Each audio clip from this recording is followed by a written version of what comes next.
I'm just cruising down the road today, but I was thinking about how much of our weekends we waste doing yard work in the States. If you're a homeowner, you already know the drill. Saturday morning rolls around, and instead of relaxing, you're stuck spending your day off and your hard-earned money fighting weeds. Right now, the average cost just to have a neighborhood kid mow your lawn is hitting $50 to $75 a cut.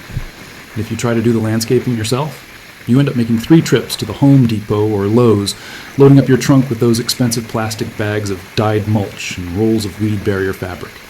And let's be honest about that black weed fabric. It never works.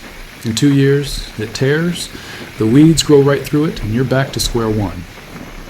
But there is a free homesteading hack that will save you hundreds of dollars this summer, and you already have the supplies sitting in your garage. Instead of breaking down your leftover Amazon boxes for recycling day, you're going to use them for something called sheet mulching. It is the absolute best way to kill weeds permanently and build incredible soil for $0. Here's exactly how you do it. Find the area where you want to kill the grass or start a new garden bed. Pull the packing tape off your cardboard boxes and lay them completely flat, overlapping the edges so no sunlight gets through. Soak the cardboard down with your garden hose and then cover it with a layer of cheap topsoil, grass clippings, or bulk compost. If you live in a strict neighborhood, just top it with a thin layer of natural mulch so the HOA, Homeowners Association, doesn't send you a warning letter. It looks perfectly clean. Since we've still got some road ahead of us, let's talk about the other most annoying part of yard maintenance, the driveway and the sidewalks. If you live anywhere in the Midwest where the summer humidity hits hard, or down in Southern California, you know how fast those weeds shoot up through the cracks in the concrete. Pulling them by hand is backbreaking work, especially on a hot Sunday afternoon. Most people just give up and buy a jug of Roundup, but a lot of us are trying to keep those harsh, cancer-linked chemicals away from our kids and our dogs. So here is the ultimate, cheap, safe alternative. Next time you make a run to Costco or Sam's Club, grab a massive jug of standard white vinegar, a bag of Epsom salts, and a bottle of Blue Dawn dish soap. Mix 1 gallon of the white vinegar with 2 cups of Epsom salt, and add a generous squirt of that Blue Dawn dish soap.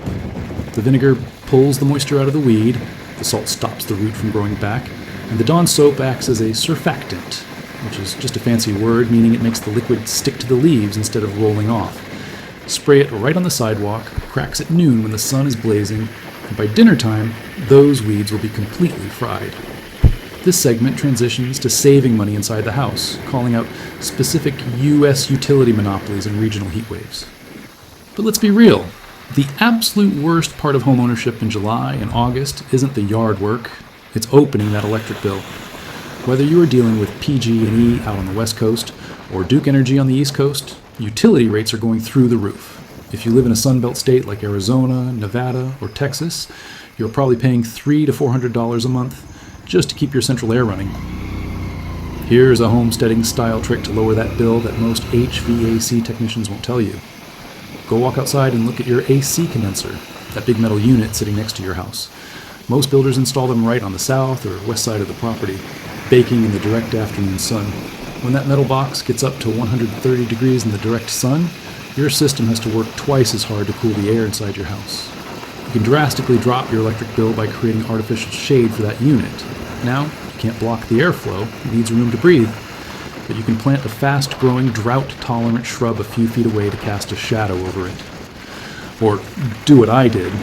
Run to the hardware store, grab a $20 piece of wooden lattice fencing, and mount it a few feet away to block that brutal afternoon sun. Just dropping the temperature of the air around that unit by 10 degrees will take a massive load off your compressor and put money right back in your pocket. It's the little things like this that make owning a home affordable. I'm almost at my destination, but let me know down below, what is the craziest electric bill you've ever received in the summer? Drop the amount and your state in the comments. Thanks for riding along with me today. And make sure to subscribe so we can keep saving money together.